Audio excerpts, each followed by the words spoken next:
Hello and welcome to another exciting edition of Sports Clinik here on Unilag TV. My name is Victor Adeomi. And it's no more news that Nigeria is on the verge of qualifying for the 2018 Russia World Cup, for the World Cup in Russia. And a whole lot has gone down over the last week. Of course, we know that the transfer window closed, and then we had the international break, and then Nigeria is supposed to be the major focus. I've got Mike Igiri and AY Ayoloide to join me to discuss issues we're going to be talking about today. Guys, first of all, say welcome to the show. Yeah, good to be back. Mike, we've had you here once. Yes. Okay, it's good to have you once again. Yeah, hopefully it's going to be an interesting one. Sure. Okay, quickly to the African Cup of Nations, sorry, I said African Cup of Nations, to the World Cup qualifiers. Nigeria defeated Cameroon. Of course, we talked about it. AY, as a regular on the show, we've talked about this severally. Yeah. We defeated Cameroon 4-0, first leg, and then 1-1 second leg. And then, of course, before the second leg, we know it was supposed to be, if we had won that game, we're in the World Cup. And then, everybody's calculator is out.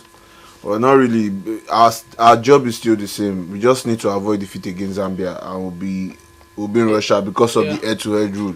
If we avoid defeat against Zambia, there's no way Zambia will go ahead of us. We just one game left. So it would have been. Of course, we knew even before the game against Cameroon. I'm sure a lot of Nigerians would have taken a draw because we knew how tough it would be in Yaoundé. Forget the fact that we defeated them 4-0. Cameroon will still be Cameroon, especially when they are playing on home soil. And I thought we played really well, especially in the first half. But we couldn't keep our concentration. Our goalkeeper, I won't really blame the goalkeeper anyway because we switched off, especially when Mikel Obi was substituted. You know, our midfield went flat, and but I think we still I think we'll do the job in Uyo come October. The Zambians might just try. I mean, they are giving it a fight. Let me bring Mike in here. Mike, the coach of Zambia has said that he's confident that his team can defeat the Super Eagles in Uyo. Considering that we went there and we defeated them 2-1, what kind of confidence is he having? Has he seen something that maybe we don't know about? Well, first off, nothing is impossible. Okay. Which means, first, mathematically, it's still very possible for them to qualify. And then, even on the field of play, until the game is done, you really can't say this is how it will go. Yes. So if the Zambian coach, if he's saying now that he's very positive and confident that his side will overturn all of the scores in the past, then it's a source of worry to us. But then it's seeming... Okay, you want before to say... Would you have put your money on Zambia defeating Algeria in both legs? Exactly. We didn't see it coming, but it happened. So if we become so confident that we'll beat Zambia October, we might but looking at the mood that the Super Eagles victory has put us in, it's like where everybody's confident that the team is going to the World Cup and all of that. Let me ask you this. Going forward now, looking at the World Cup itself proper, of course, I saw the team play. Are you confident that this team can actually maybe do something, get to the quarterfinals, maybe? Because the African team has gone to the quarterfinals, right? No, Ghana. No, Ghana. Okay, Ghana just got to the quarterfinals. No African team has gone past. But looking at the team at the moment, because, of course, this is the bulk of the individuals that make up the team are already playing in the qualifiers. So do we look like a team that, should we get worried? Of course, the coach, Genetro, has done a fantastic job so far. But is any shadow of that anyway? I'll start looking from the defense, from the goalkeeper to the attack. Okay, for me, how more worried can we be? We've missed a couple of World Cups. We've gone for some of the Mundial. You meant Nations Cup. No, I mean the World Cup now. Okay. We've missed a couple of World Cups. Past, in the past and all that. So how much worse can it be? You see? So if we're able to qualify this time around, with the present crop of players, I think there's still a couple of months till the games begin and all that. Yes. I see an improvement in the team. I see an improvement. If we keep this present crop of players and maybe here and there try to rejig them in terms of the play and tactics, I think we should be able to. Are you worried about the goalkeeper? Of course, I was going to say that seems to be our weak link right now. Yeah. There have been rumors that Victor Enyama would come back into the team, but he was injured and he hasn't been playing club football as well. You know, Ezenwa, he's a very confident lad, but again, experience matters. You can't take Ezenwa to the World Cup and be confident that you have a very experienced goalkeeper. But again, we've seen in time past, Vincent Enyama, when he broke into the national team in 2002, was a relatively unknown player. Onik Bide picked him. and people raised the eyebrow. But And then the I confidence mean, that Enyama he showed had in the save. He 2002. had one of the save of the season. Of the tournament at the World Cup Korea Japan in 2002. Yeah. I'm not comparing Ezewa and Enyama. I'm just saying he can be. He has had. He's a Chan #1. Chan Eagles #1 goalkeeper, but he showed a bit of lapses against Cameroon. But again, you are throwing him into one of the biggest rivalry in African football. Yeah. He's allowed to have shaky moments. So I'm pretty sure by come 2018 there'll be enough. Now we know he's a contention to replace Enyama. Yeah. Since Ikeme is out with the leukemia and all that. Well, So- I don't see him replacing Neyama for now because. But it's the best we've got. No, looking at those two games, what I saw on the pitch was a player whose approach to goalkeeping is more on the childish side. Okay. than But I only on consider being one mature. going Yes, one going too much. because he had against- Imagine, because he had a was good playing, defense imagine line. was playing a better opposition. Exactly, because he had a good opposition defense that can line. exploit. we saw this same Cameroonian team that we faced. Yes. Was the majority of the boys were in Russia just a few months back, and we saw them give the likes of Germany and Chile a run for their money. So this is also a very decent Cameroonian team. See, football is a team The sport. problem I have with very decent. but- Let me say the problem I have with very decent is when you go to the World Cup, very decent sides don't get very Exactly. Very decent side don't get very far, but we've seen teams with even worse goalkeeper. If your attack is quality enough, if your midfield is steady enough, Okay. Tony Silva was not the best of goalkeepers going into the 2002 World Cup, but the Senegalese team got to the round of 16 and almost knocked out. Okay. We'll leave the World Cup qualifiers. There's another round in October. October, Yes. yeah. Right, October. We're going to be playing. That's why I'm going to bring in playing Zambia. In Zambia, then yes. Nigeria. Back here, So home and then- Zambia, No, Zambia, the Algeria in November. Yes. Yeah. Okay, so we'll have more opportunities to talk about the Super Eagles, and then, of course, looking at the results, we'll know going forward. But we're going to still stay with African qualifiers. There was a game in November 2016 between South Africa and Senegal, and of course, you remember that when Ajidagba was around, we talked about the referee. What's his name? Is it Lapeti or something? He was suspended. Was banned for life. Okay, And for then- alleged Exactly. match And then fixing. yesterday, the CAS, the what do you call them now? Court of Arbitration for Arbitration Sports. for Yeah, Sports, they yeah. upheld this lifelong ban, and so the game is going to be replayed. Yeah, Thoughts, I what are your mean, thoughts? it was so obvious that The question, we- the question was, I went through the stats. I'm still yet to understand because the game ended 2-1. What exactly was the problem? it gave a penalty that was never a penalty. Like it was. It was obvious. actually held for. It's been accused for match fixing. Yeah, And we for know you that- to we know- match for fix, that instance- means for you instance, are know that giving in the wrong EPL calls. In the EPL, a lot of No, those no, things no, are- no. This is. I mean, even outside the penalty, if you, I mean, I've seen the game several times on Yeah. Super Sport. It was obvious that there was something wrong. Even before the whole match fixing scandal came, I mean, the penalty was the player that allegedly made contact with the opposing player was very far. There was distance. That even if you are in distance, you will see that this player didn't make contact. He was giving cards against the Senegalese team that was not. Okay. I mean, it was too obvious that something was wrong. And you know, Africa, a lot of things happen. So I'm just happy for this, for the ruling. Mike, is there any brand of, say, they're looking too much into Africa? They should look into Europe and look at other referees. Referees have been having issues all Well, over in fact, the world. that was exactly what I was going Yes. to talk about. That individually, week in, week out in the Premier League and in other leagues all around Europe, you see some of these very preposterous calls by referees Yeah. on the field of play, and But they hardly get. Hold on, Let me hear and they you. hardly get the hammer for it. Maybe what really happened in this case that made it quite obvious was the one time too many thing, and I think that was what just made But it we've seen pretty much referees obvious in and all the, that. in the EPL get demoted to the championship. It's Since, not getting a lifelong it's ban. not as Yes. frequent as you would expect. maybe the guy, maybe he had the record of always having such controversial He's banned for calls. life. Isn't it that too harsh? Too harsh Probably. for me. It if you ask depends me. on the rule, the facts or the evidence that were raised against him. Now, the question. This now raises the question of technology in football. Is it not time that, because of course some. If you see associations are- technology in football, Yeah. you know how poor African teams are. How many African teams can afford the goal line? We've never started using the goal line technology in Africa, for instance. I was supposed to start using the old video system replay and all that. So CAF or FIFA would need to do a lot more because you need to fund all those national bodies. You expect a Lesotho national stadium to have a goal line technology in their stadium, or video ref. So if you say you want to bring in technology, you also have to back them with funding. Yeah. No, I don't agree because you and I are here at this point. We're not privy to how much it costs to put those technologies. And if you I have a national stadium, I feel that a lot of no. If you have a national stadium, I feel that FIFA does a lot in terms of development of African football. Exactly. The leadership of African football is probably Then, well, FIFA should also be the one to make sure that this money are properly spent. I'd rather look at it from another angle. Okay. The fact that some person's argument, which is that if you decide to put a lot of technology into football, you begin to render it.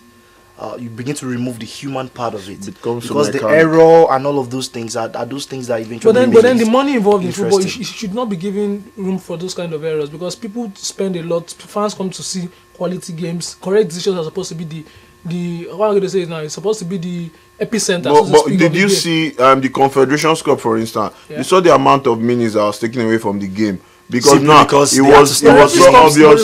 It was so obvious that my problem with the video replay technology, for instance, who makes the call? Like who is it? Because it was so obvious that the players now stopped believing the referee's decision that they always wanted the referee to go back to and it takes imagine a game that is highly controversial and every time there's a decision you want to go back to the 90 minutes to become 120 minutes and you know how it is with the especially in the EPL, for instance, that time TV money TV and all that, so it's going to affect a lot of things. So you don't. So I don't believe technology should totally replace human. Maybe we should have a technology, a computer referee, for instance. I don't want that. But let's say the goal line technology is okay by me, or if the video replay technology can be more instant. Like the goal line technology, for instance, the referee's wristwatch vibrates when the goal goes in. Let them find a way to make those decisions much more, not like basketball that you will just I mean it takes away the excitement. Okay, before we take a break, let me, of course, you are a Roger Federer person and unfortunately Roger Federer is not going to be playing Rafael Nadal. What happened? I mean, it was a shock. I was surprised. In fact, I thought it was supposed to be right over for against Del Potro is also not an easy customer, but again Federer has had a very wonderful 2017. You know, they've never met. In US Open. In US Open. Yes. No, Nadal and Federer has never met in US Open, and people were looking because when the draws were made, it was we knew right even before the tennis game started that Roger Federer and Nadal were going to meet in semi. So people were already looking forward to it. And it was unfortunate that Del Potro spoiled the party for Federer. Roger Federer will have to wait till next year probably to add to his Grand Slam. To add to his Grand Slam, but he's 35. What exactly. I mean, he has even done well for himself this year. Added by next year. He'll be 36 and next year. But who says people thought it was finished when he was 30? If he's losing at 35 to Manuel Del Potro at 36, who will he lose to? Probably. But he has beaten Nadal 3 times this year at 35. He's getting older, bro. Nadal is his toughest customer. Maybe he underrated. Estimated, yes. All right. After this break, we're going to go straight to a lot of issues that happen in the transfer window. We're going to look at disgruntled players, and of course, you know that this weekend the Premier League comes back, and a lot of other leagues around Europe. So when we come back from this break, we'll go and talk about more of that.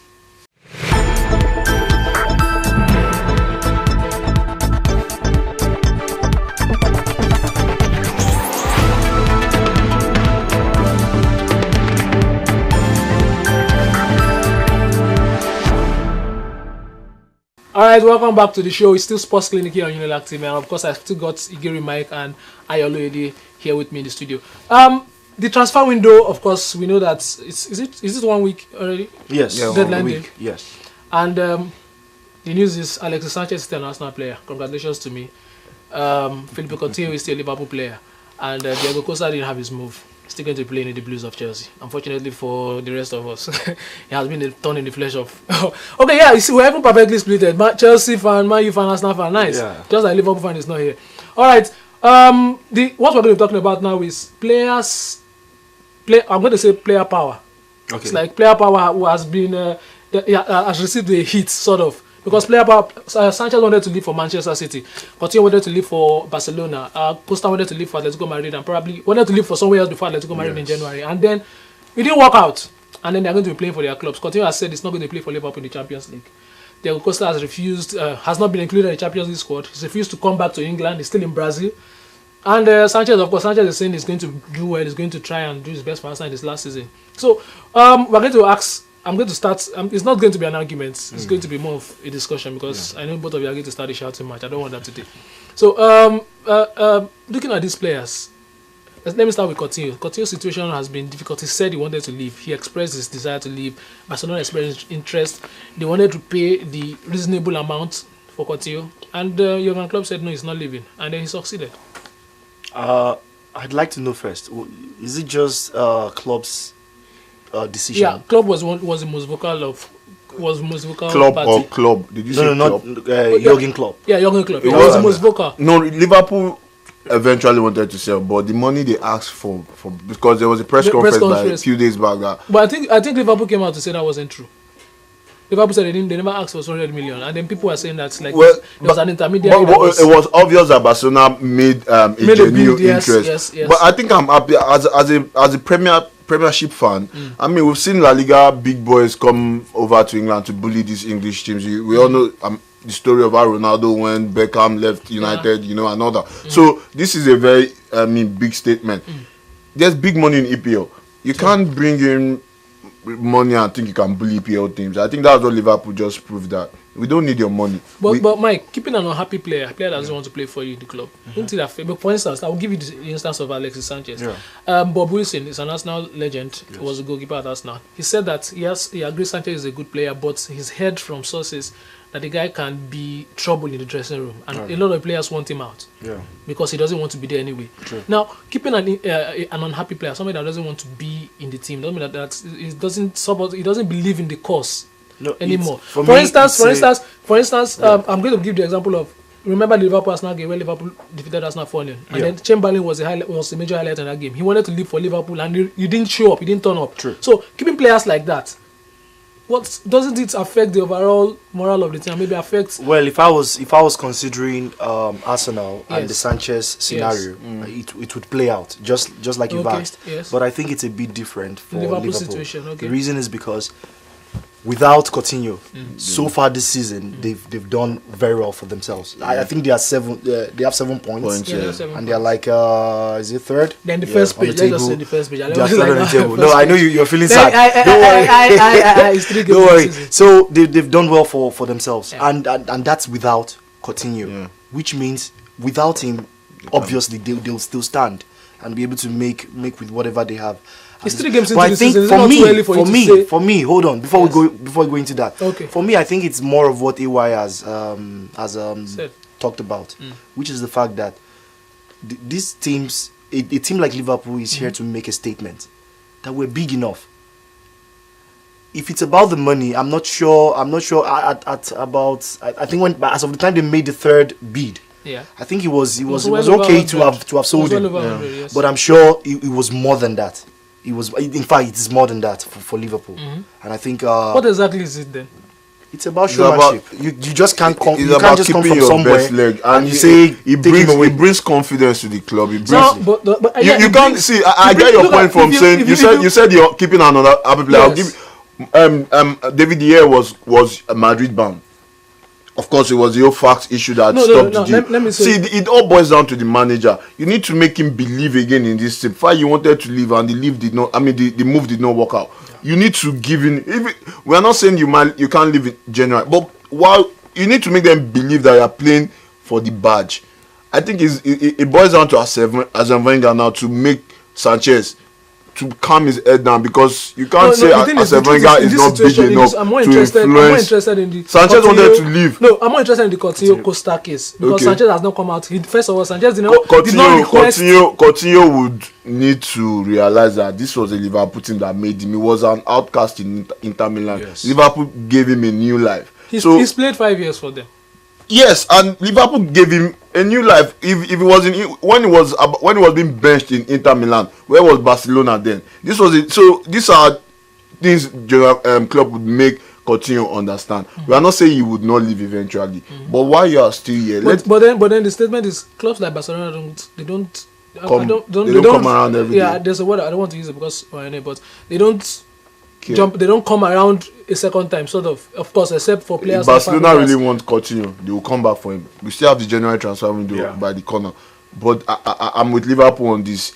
If Coutinho is unhappy, like Mike said, Liverpool, they've been firing, they've been untouchable even without Coutinho. They can't. So I'm sure Coutinho it's not continues to lose because remember there's a World Cup coming in. And this is a big year for these players because now I think this is the year where clubs side will even have much more power over the players because they know if you get benched, you're going to miss out on the World Cup. And Coutinho is a very vital player for the Brazilian national, and I think for himself and for the national team, he will want to calm his head down and play for Liverpool. Let's talk about Costa. Yes.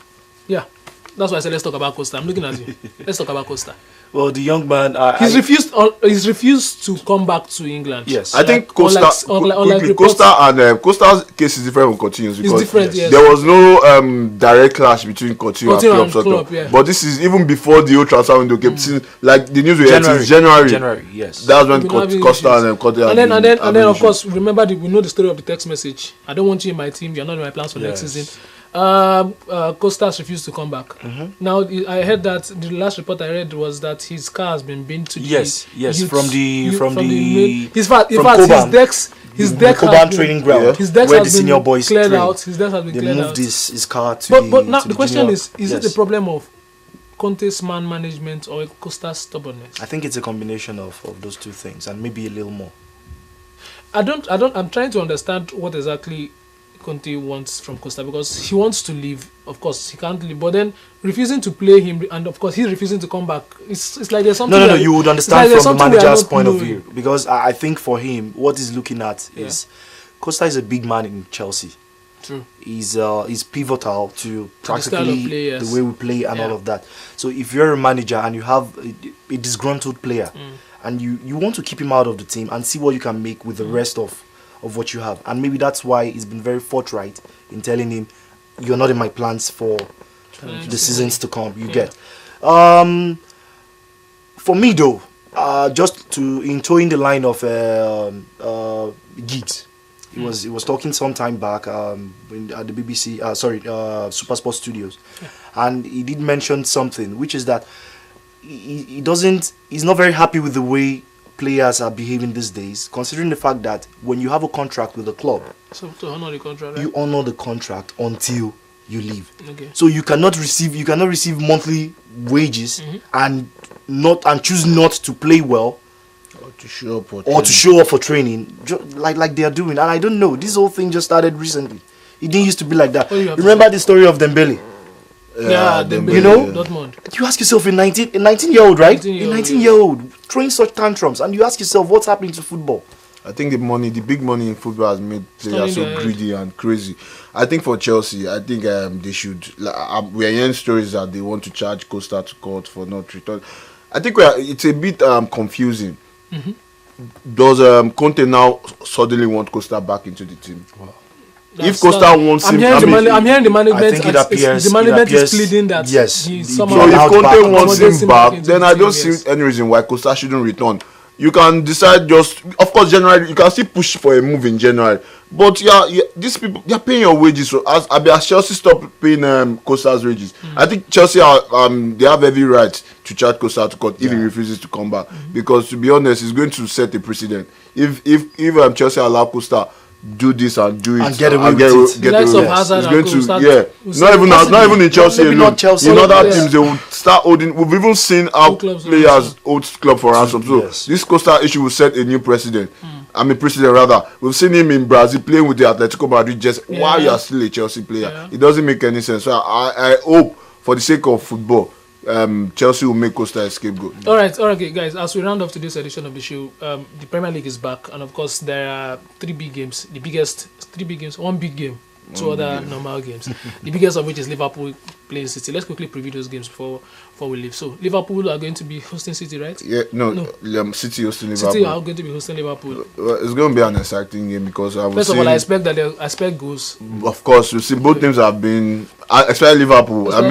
We knew what they did to a certain team in North London last time out. So it's going to be. I think Liverpool they are big game matchers. They know how to play. When you start the war, you don't run when You don't. Well, you are not even in any war. Yeah, your I'm war not is in any different. Yeah, relegation war. Big boys are talking here. I think it's going to be an exciting game. We hope to see goals. Liverpool and Man City game always produce goals. Okay, Mike. Liverpool City. Who do you think will win? Well, you're looking I'm up too much. pitching my tent with Liverpool. With Liverpool, Yes. Liverpool are away. Yes. You're going to the Etihad. Who do you think will I'm win? pitching my tent. I think it's for me. As You want it to be a draw? I want a draw. I know you want it to It's be a going draw. of course, United are the lead leaders. Of course. For me, I think City will win. You don't have Okay. an opinion here. We'll see at the end of the Who are you game. to tell me what to do? Of course, you are not a title. Okay. Stoke are going to play Man U. I told you, Stoke are going to play Man U. I think I dreamt it's going to be a 1-1 draw. Well, sorry. Seriously, look. Wait, It's not listen. going to Let me happen. tell you my history of dreaming. In 2000 which World Cup was that? 2006 World Cup.